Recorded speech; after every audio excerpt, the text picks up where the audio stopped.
You're listening to 88.7 WLUW Chicago Sound Alliance, broadcasting from the campus of Loyola University. It's live from the Heartland, featuring Michael James, Katy Hogan, and Thom Clark. Today we have 46th Ward Alderman runoff candidate Marianne Lalonde, Irish fiddler and dancer Katy Grennan, and Kelly Demaret and William Smillie, co-producer and lead actor from 30 Miles from Nowhere. Thank you for listening and enjoy the show. Okay, welcome back here to Live from the Heartland, and we want to welcome our first guest, Marianne Lalonde. Good morning to you, running for the Alderwoman of the 46th Ward, a place where both Thom and I live, and Katy spent a lot of time. Yeah, I just hung out there. I didn't really live there. Congratulations on making the runoff, Marianne. Thank you very much. This is a pretty exciting election that you've stepped into. Yes. And this is your first time politicking, isn't it? It's my first time running for office. Uh-huh. And before that, were you involved in any politics as a activist or supporter of some side or some candidate or another? Yes. So I actually worked in the federal government. I was an energy and environmental policy advisor for U.S. Senator Sherrod Brown. I did that between 2014 and 2015. Dig it. We got somebody who knows something here. That'll make two. You couldn't get him to run for president? Yes, I wish he was running, but we have so many other good candidates coming up. I'm confident that we'll have a good field to choose from. That's what good. a smooth answer. Well, That's because she worked in the federal government. I hope that works. But that was federal stuff and exciting stuff with really great people. Why enter into Chicago politics? It doesn't exactly have the same kind of great reputation. It's definitely different from bipartisan politics at the federal level. I have been involved in the 46th Ward. During the time that I've lived there, I've become a block club president and the president of Lakeside Area Neighbors Association, and I also serve on Clarendon Park Advisory Council, the Sustainable Community Schools Leadership Committee. I do that with actually a former candidate that you had on the show, Angela Clay. She also serves on that committee. North Lakeshore Drive Study Task Force and the Associates Board of Sarah Circle, which is a women's homeless shelter in our ward. And it was through my involvement that I really fell in love with the 46th Ward. And I started to understand that the decisions that were being made for us by our current aldermen were not really representative of the comprehensive group of neighbors that we have in 46. It was more of a small subsection of those people. Interesting. Sarah Circle's getting a brand new building, right? They are. It's very exciting. I think they'll be able to operate really well and autonomously. So what are the main issues that you're running on, Marianne? I think the 46th Ward has a reputation for being affordable, and maintaining that affordability is paramount. It's one of the last affordable neighborhoods on the north side. So making sure that we have affordable housing accessible to all different groups in our ward is important. One thing I hear about a lot on the doors is public safety, making sure that we have a safe neighborhood. And then economic development. We have so many vacant commercial storefronts in 46, and filling them is a very high priority for me. Marianne, you had a lot of opposition that led you to this runoff, and I'm just curious to know how the other candidates are lining up. Are they going to support you in opposition to the current Alderman Kappelman? They are, and I'm very grateful for that. It's so unusual to have unity among 5 challengers. Yeah, kudos. Wow, to, that's kudos good. to every one of you. If you're listening, right on 46th Ward, you teach us. And we couldn't have made a runoff if there weren't all 5 of us. It was really a team effort to get here, and I'm so happy that it's going to be a team effort moving forward. So each of the other candidates has given a statement of support, and Angela's been on the doors with me. Erica hosted an event at her office where we launched a canvas. So it's been really wonderful to continue to operate that way moving forward. You mentioned affordability as one of the major issues, so I'm going to run off a few, not quite yes and no's, but what would you have done about Tent City under the viaduct? Would you have approved the TIF for Clarendon for the new condos there? And what about the Stewart School apartments? Just to pick 3 issues where Good luck on that question. where affordability was really, at the center of each of those developments. Absolutely, and I'd love to hit all of them, but I want to start with Montrose and Clarendon because it is something that I get asked about a lot. It's actually what the Sun-Times focused on at our Sun-Times editorial interview. So Montrose and Clarendon, it refers to a TIF. So it's a tax increment financing district, and $15.8 million of TIF money was at stake there. And it's TIF money that will be generated in the future. So it's almost a promise of money that's to come. And all of that TIF money was given to Jim Letchinger, who's a luxury developer, and he built a building that's called 811 Uptown. It's at 811 Agatite. And it's a luxury housing structure. It only has 5% affordable housing units on site.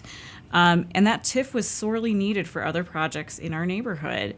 Only a fraction of that TIF went to help renovate the Clarendon Park Community Center. And Clarendon Park is such an important asset for our community because it's so diverse and multicultural. A park is really a great equalizer, and it's the home to Kuumba Links, which is Sure. a urban arts after-school program. Excellent. Mm-hmm. And the Garfield Clarendon Model Railroad Club, it's also very popular. Community gardens, basketball, tennis courts, so many important resources for our neighborhood. And the community center is really in a state of disrepair. The roof leaks, it's not ADA accessible, it's in desperate need of an elevator. And we weren't given enough money out of that TIF as a park to improve the community center. And to me, it was really, we should never be giving TIF money to luxury developers. That developer was going to be able to be profitable no matter what. And it was an unjust use. And he also used some of the TIF money he got to pay into the Low-Income Housing Trust Fund to opt out of his full That's incredible. affordable housing.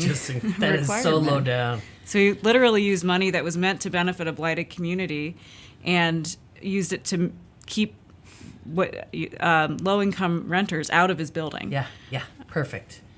God, A classic that makes my example- head explode too. Classic example of ROM-style development.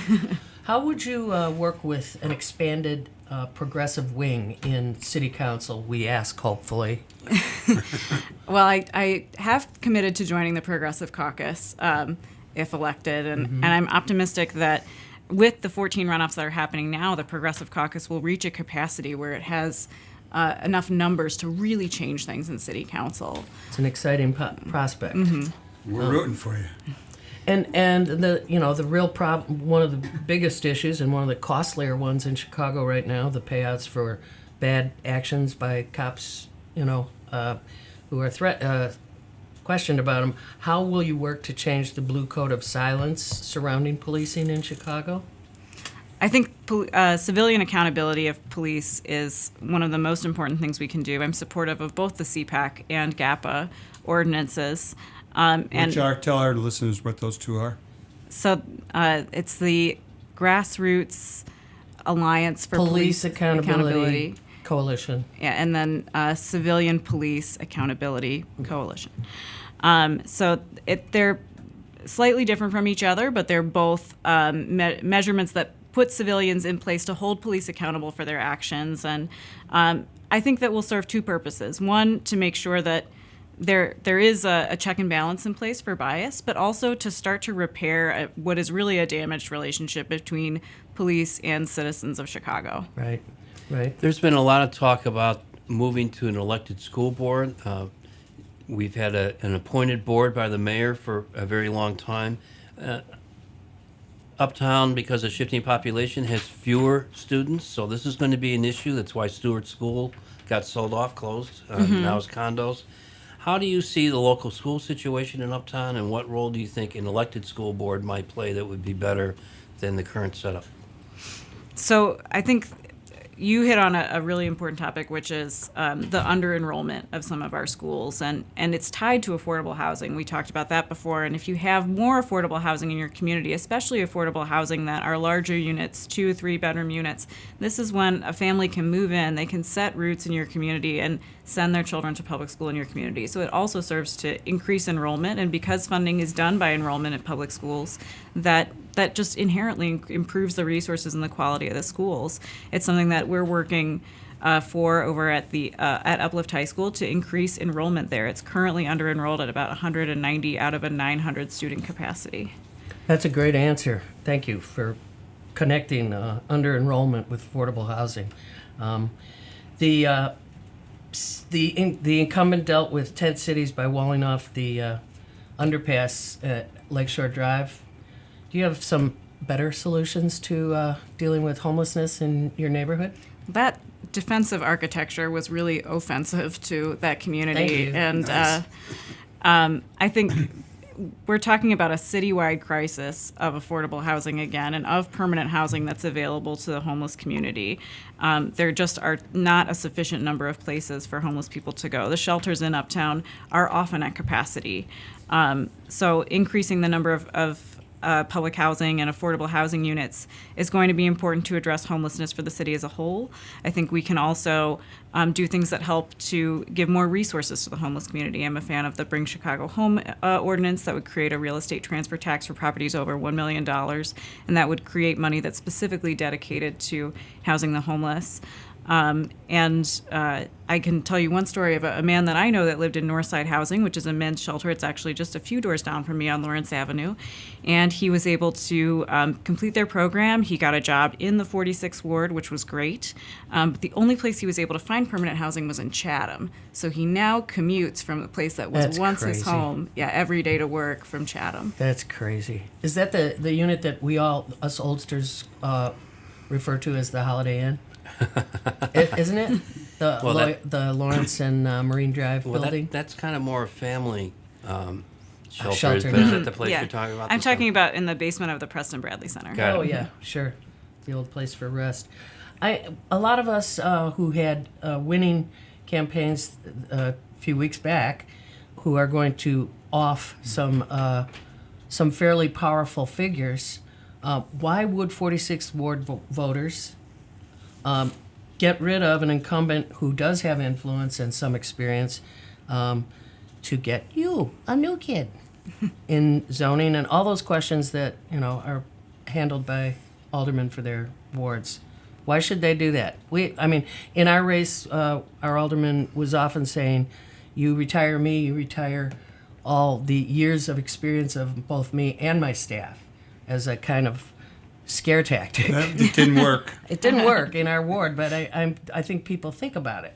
Do you have a response if people ask you, why should we give up an experienced guy for you? Yeah, and I think what we saw with the Lincoln Yards vote passing through the zoning committee last week is the perfect example of why somebody might be upset with Alderman Kappelman right now. So he's pushed not only the Montrose Clarendon TIF through, but scheduling that meeting with Lincoln Yards, even though he appeared to express that he wanted to defer the vote, he does schedule the meeting. He was responsible for that meeting occurring at all. Mm-hmm. I think he likes to defer responsibility, and people are frustrated with that. They're frustrated. They feel ignored and neglected is something that I hear universally across the 46th Ward, and that's regardless of whether somebody lives in public housing, whether somebody lives south of Irving Park in Lakeview. It's something I hear a lot as well. They're looking for somebody new who will listen and respond. Yeah. Marianne, real quickly, Marianne Lalonde, candidate for 46th Ward Alderwoman. Where did you grow up and what brought you to Chicago? Sure. I grew up in actually an agricultural community in Maryland outside of Washington, D.C., and I went through Cleveland. I did my undergraduate there. That's my tie to Ohio, my tie to Sherrod Brown, and then I came to Chicago to pursue a PhD in chemistry at Northwestern. A chemist. Aha.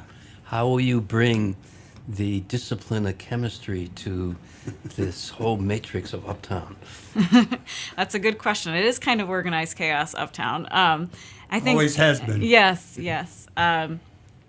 The scientist has an important role in city government. Scientists and public officials are both motivated to improve society, whether that's adding new knowledge in or creating new policies. And they're also very detail-oriented. When I was a scientist in the federal government, we could often spot the loopholes in laws before they were passed. And you're an objective decision maker. And I think in a city council that has such a history of corruption, we need people who are objective and independent now. Marianne Lalonde, we want to thank you for coming on the show. We wish you good fortune in your upcoming race on the 2nd of April.